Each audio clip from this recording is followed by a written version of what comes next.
పందిరి సాగు అనేది పర్మనెంట్గా ఉండాలంటే రాతి స్తంభాలతోటి వేసుకొని దాన్ని నిలువుగా స్టేర్ వైర్లతోటి అల్లడం జరుగుతుంది. అలా కాకుండా అది ఎక్కువ ఖర్చు అవుతుంది. ఇప్పుడు ఈ సిస్టమ్ ఎదురు బొంగుల సిస్టమ్ అండి. ఇది నిలువు పందిరి అంటారు. ఈ నిలువు పందిరి ఏంటంటే ఇవాళ ఒక 2-3 సంవత్సరాలు ఇక్కడ సాగు చేసిన తర్వాత పంట మార్పిడి చేయాలంటే మళ్ళీ ఇక్కడి నుంచి తీసి ఇంకో కూడా పెట్టుకోవచ్చు అనమాట వీటిని. అదొక ఈజీ టెక్నాలజీ. రెండవది వచ్చేసి ఈ కోత విషయంలో కానీ మందులు స్ప్రే చేసే విషయంలో కానీ ఈజీగా ఉంటుంది. అది పైకి చూడాల్సిన అవసరం లేకుండా, లేకపోతే మనం స్ప్రే చేసేటప్పుడు మీద పడకుండా ఓ సైడు అదొక ఈజీ పద్ధతి అన్నమాట. కాకపోతే ఇది టెంపరవరీ అన్నమాట. ఈ కాలం వర్షాకాలం ముఖ్యంగా భూమి మీద చేసినట్టయితే సాగు చేసినట్టయితే కాయ ఎక్కువ డ్యామేజ్ అవుతుంది.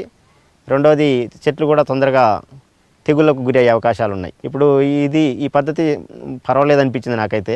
దీనికి కూడా ప్రభుత్వం నుంచి ఏదైనా సహకారం ఉంటే ఇంకా బాగుంటుందని నా ఆలోచన. ఈ బోడ కాకరని అగారక అంటారండి. దాన్ని కొన్ని చోట్ల బొంతు కాకర అని కూడా పిలుస్తారు. దానికి ఎందుకంటే స్మూత్గా బొంతుగా ఉంటుంది, మన రగ్గులకు ఉన్నట్టుగా. దీన్ని ఏ పేరుతో పిలిచినా ముఖ్యంగా ఇది చాలా అరుదుగా దొరుకుతుందండి. మార్కెట్లో మంచి డిమాండ్ ఉన్నటువంటిది ఇది. అది దాదాపు ఎక్కువ శాతం కంప చెట్లల్లో, రాళ్ళల్లో, చెట్ల మొదళ్ళల్లో, అడవి చెట్ల మొదళ్ళలో దాన్ని పట్టుకొని ఆధారంగా రాళ్ళకు పాకి కాస్తుంది. ఇప్పుడు అలా కాకుండా అది ఒక తోట పంటలాగా రైతులు దాన్ని సాగు చేయడం జరుగుతుందండి. అది తెలుసుకున్న నేను ఆ ఇత్తనం ఎక్కడ దొరుకుతుందని చాలా చోట్ల అన్వేషణ చేశాను. కొంతమంది గడ్డలు అమ్ముతారట. అడవి ప్రాంతాలు ఉన్నటువంటి గిరిజనులు గిట్లా ఆ గడ్డలు దొంగకొచ్చి గడ్డలు అమ్ముతారట. అలా మనకు అందుబాటులో లేకపోయింది గడ్డ. గింజల కోసం ప్రయత్నం చేశాను. ఆ గింజలు ఒక రైతు దగ్గర తెచ్చుకోవడం జరిగింది. ఈ గింజలు వేయటం వల్ల ఎక్కువ శాతం జరుగుతుంది ఏంటంటే మొగ ఎక్కువ వస్తున్నాయి, ఆడై తక్కువ మొగ ఎక్కువ. అంటే మొగ పూత కనిపిస్తుంది తప్ప దానికి కాత రాదు.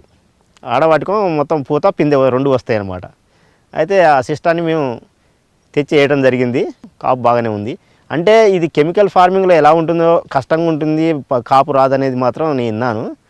కానీ మన ఈ సాగు ప్రకృతి సాగులో మాత్రం మీరు చూశారు, కాయ ఆరోగ్యంగా ఉండటం, చెట్టు ఆరోగ్యంగా ఉండటం, తీగ తక్కువ బారినప్పటికి కూడా ఎక్కువ పిందెలు పడటం చూశారు. పిందెలు కాపు అది చాలా దీంట్లో పోషకాలు కూడా ఎక్కువ ఉంటాయి అనేది మన జనాల్లో ఉన్నట్టు అభిప్రాయం. మరి శాస్త్రవేత్తలు కూడా దాన్ని ధృవీకరించినట్టుగా మేము 1-2 సార్లు పేపర్లలో కూడా చూడటం జరిగింది.